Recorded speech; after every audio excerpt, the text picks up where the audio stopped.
March 25, 1992 was a big day for Pakistan. The national cricket team beat England to win the World Cup. Pakistan win the World Cup, a magnificent performance. Imran Khan was the face of victory. The Pakistani captain was already a global celebrity, and he had a reputation for being a handsome bachelor. But almost 30 years later, Khan's public identity has completely changed. He's now Pakistan's new prime minister. आखिर में मैं पाकिस्तानियों से अपने कौम से pledge करता हूँ कि इंशाल्लाह मैं आपको साबित करके दिखाऊंगा कि यहाँ भी हम अपना गवर्नेंस सिस्टम ठीक कर सकते हैं. So, how did Pakistan's cricket superstar become its new leader? And will he be the one to bring change in a country that has long been controlled by its powerful military? From a young age, Imran Khan was exposed to foreign influences. He grew up in Lahore, where he attended British prep schools, and eventually went on to Oxford University, where he sharpened his cricket skills. Living in England, Khan started gaining popularity as a cricketer. He embraced his life in the West and became a staple of celebrity culture. His athletic career lasted more than 2 decades. After winning the World Cup in 1992, he retired from the game. Initially, he stayed away from politics. I am not meant to be a politician there. Not everyone becomes a prime minister to help his country.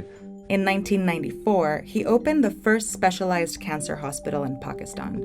Around the same time, he started shedding his ladies' man image and re-engaged with religion. He married his first wife of 3, British heiress Jemima Goldsmith, who converted to Islam after they settled in Pakistan, where he further distanced himself from his life in the West. In 1996, Khan created his own political party, the PTI. He promised to build an Islamic welfare state that would take care of the poor and hold the people in power accountable. Only few people are held accountable. The rest, who are known crooks, get away with it, come back to fight another election. He had a strong anti-corruption message and positioned himself as the alternative to Pakistan's 2 political dynasties, the Sharifs and the Bhuttos, who had been trading off power and corruption charges for decades. At first, Khan's party had little success, failing to win a single parliamentary seat in the 1997 elections. But several years later, in 2013, Khan's party won control of a northwestern province bordering Afghanistan. His anti-corruption agenda had started gaining ground, especially among young Pakistanis. And it was working on a national level. He went from being the long shot to a strong political contender in the election for prime minister. He lost to Nawaz Sharif of the Sharif dynasty, but was now a key political player in Pakistan. As a cricketer, Imran Khan was a reliable performer, but as a politician, he has taken some unexpected turns. In 2013, Khan's party called for a review of Pakistan's controversial blasphemy law, which carries a death penalty for insulting Islam. They said religion was being misused to attain power in the majority Muslim country. Now, 5 years later, Khan has been criticized for defending the same law.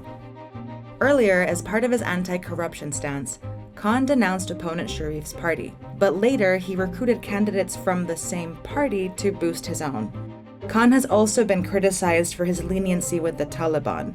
In 2012, after 14-year-old Malala Yousafzai was shot in Pakistan by the Taliban for championing education for girls, Khan showed support for the militant group at large, calling their fight a justified holy war. Afghanistan में जो लोग लड़ रहे हैं एक foreign occupation के खिलाफ, ये जिहाद है. Khan blames the U.S. for the rise of extremism in the region. He has long been a critic of U.S. military intervention in Afghanistan, particularly the drone strikes along the Pakistan border. This anti-American sentiment resonated with large parts of the Pakistani population that see the U.S. as an enemy. His own solution for the Taliban is centered on peace talks, a push that has earned him the nickname Taliban Khan. So you're basically recommending a strategy of negotiation with the Taliban and a complete elimination of the drones, if I hear you properly. It is the only way. Believe me, it is the only way. What makes Khan's tolerance of the Taliban interesting is that it seems to align with the interests of the Pakistani military. The military's power can be traced back to 1947, when British India was divided into 2 countries, a Muslim-majority Pakistan and Hindu-majority India. As people migrated to the country of their religion, intense violence broke out. The Pakistani military stepped in to settle conflict at the border, becoming a symbol of national identity and the establishment that held the new country together. Since then, the military has controlled all national security and foreign policy matters. One of their main concerns is the war in Afghanistan, which benefits them in two ways. On one hand, the US has paid the Pakistani military billions in exchange for routes through the country to continue their fight with the Taliban. At the same time, the military supports the Taliban because the instability in Afghanistan keeps the country isolated from Pakistan's rivals, especially India. The military has also interfered with the democratic process within Pakistan. Since independence, it has either ruled the country directly or controlled it indirectly. Pakistan has had 22 prime ministers, and none of them has ever completed a full term. They either resigned, they were terminated, they finished a term they didn't start, or they were assassinated. There were also 3 successful military coups. Because of Pakistan's tense political past, the election was high stakes.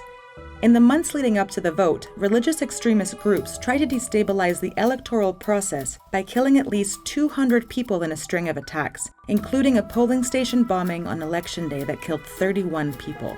Just weeks before the 2018 election, Khan's opponent, former Prime Minister Sharif, was convicted of corruption and sentenced to 10 years in jail. The military was accused of engineering Sharif's downfall and clearing the way for Khan. Khan went on to win against Bilal Bhutto and Shahbaz Sharif, the new candidates from Pakistan's political dynasties. His win was followed by protests and accusations of election fraud, which he said he would investigate. And on August 18th, Imran Khan was sworn in as the Prime Minister of Pakistan. Since the victory, his corruption message has remained front and center. Accountability शुरू होगी मेरे से, फिर होगी मेरे वजीरों से, फिर हम नीचे जाएंगे. But his anti-American stance seems to be shifting. United States के साथ हमारी एक ऐसे ताल्लुकात हों जो कि mutually beneficial हो. Whether the new leader will bring about the change he promised is still uncertain. The only certainty is that his leadership will be shaped by his relationship with Pakistan's most powerful authority, the military.